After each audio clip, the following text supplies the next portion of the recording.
Hello, my dear friends and judges. My name is Nishi Kapadia. Today I am here to orate an essay on the topic. Do children suffer the most in any war? Today I am going to express my point of view on this topic. So let's begin.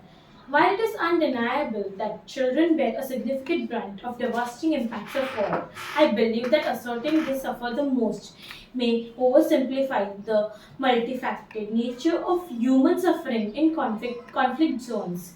Nonetheless, children's vulnerability, both physically and emotionally, often places them at the forefront of the casualty of wars. In the subsequent analysis, I will elucidate the various ways in which children are deeply affected by the horrors of armed conflict and examine the broader implications of their suffering in the context of wartime situations. One of the most apparent reasons why children suffer greatly during war is sheer vulnerability that comes with their age and development stage. Physically, they are often more susceptible to injuries and health issues, lacking the strength and resilience that adults possess. They are particularly prone to physical consequences of conflict, including injuries from explosive devices, shrapnel wounds, and malnutrition resulting from restricted food supplies and access to clean water.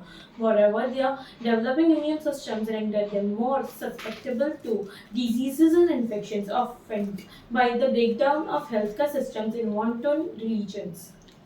Furthermore, the psychological toll on children in war zone is profound and long-lasting. The traumatic experience they endure, such as witnessing violence, losing family members, and being forcibly displaced, can have enduring effects on their mental health and well-being. Post traumatic stress disorder, PTSD, anxiety, depression, and other psychological disorders are too common among children growing up in conflict ridden areas.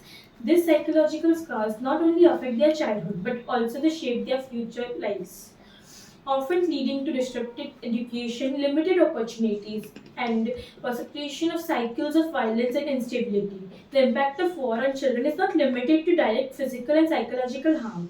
The collateral damage of armed conflict, including the destruction of homes, schools, and essential infrastructure, the challenges that children face. Displacement becomes a stark reality for many, uprooting them from their communities, tearing apart their social networks, and depriving them of a sense of stability and belongings, disrupted education, often resulting from the destruction of school and the displacement of teachers, robs children of their right to learn and develop critical skills necessary for their future success.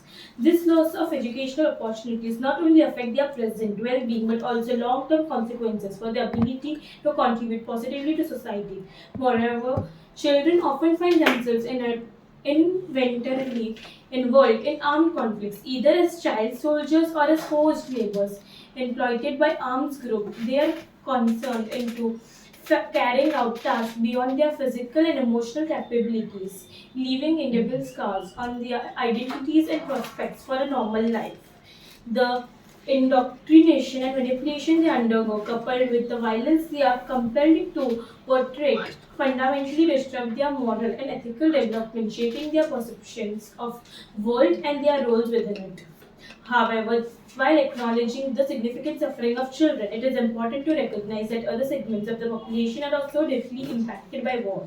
Women, for instance, often experience gender-based violence, sexual exploitation, and forced displacement, leaving them vulnerable to range of physical and psychological traumas. Men, on the other hand, are frequently targeted for conscription, exposing them to dangers of untried combat and psychological burden of taking part in acts of violence. In conclusion, while it is undeniable that children suffer immensely in times of wars, it is important to view their lightly. Children's vulnerability and innocence make them particularly susceptible to physical and psychological harm. Thank you so much for hearing me out.